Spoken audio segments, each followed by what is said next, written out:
They are killers with a cult following. They have become celebrities. I mean, both brothers have been married. Eric and Lyle Menendez are serving life sentences without parole for the brutal 1989 murders of their parents.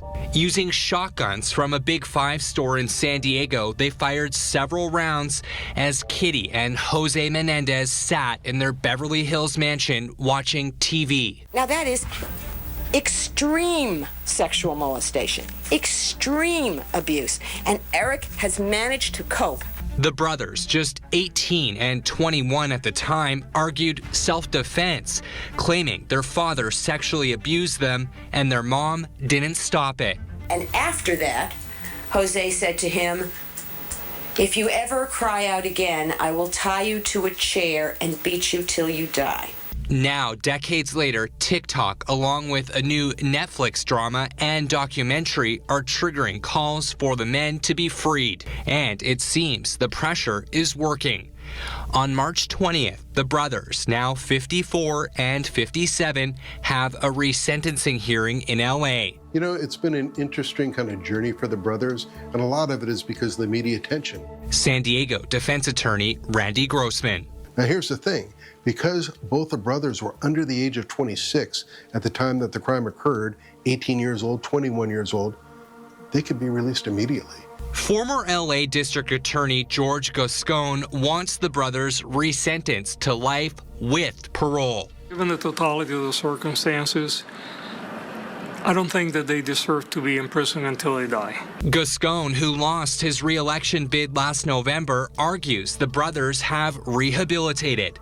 From working with troubled youth to creating a mural project to brighten up the prison yard in San Diego, he says the men have grown.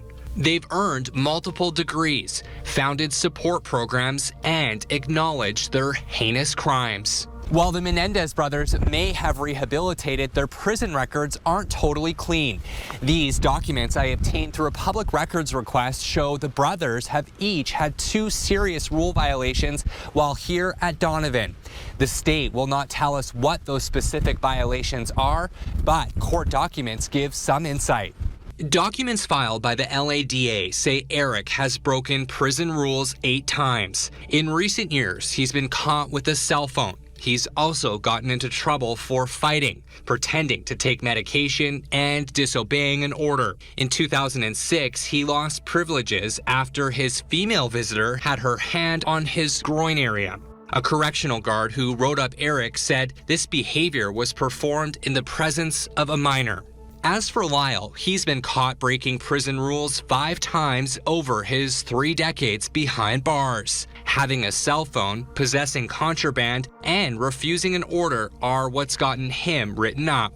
Gascon wrote in a court filing, quote, "It is important to note that Lyle Menendez has not been in a single fight in the 30 years he has been incarcerated. In 1997, he had to be moved from general population to the special needs yard because he wouldn't fight back when attacked."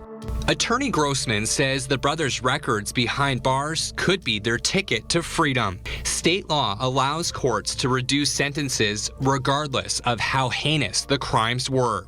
Primarily what the court looks at is what had they done since they've been sentenced. The court, it really isn't focusing on what the crime was and those different things that come into. And what about the rule violations they've had? Things like having a cell phone, having excessive contact with a visitor. Does that play a role at all in resentencing?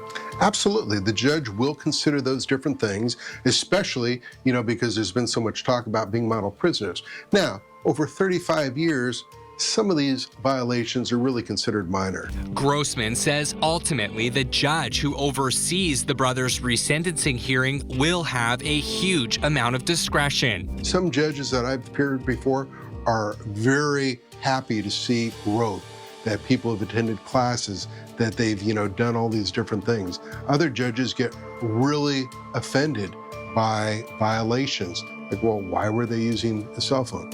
Why was he having inappropriate contact with the female?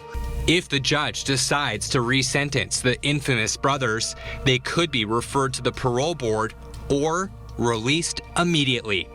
Austin Grabish, Team 10.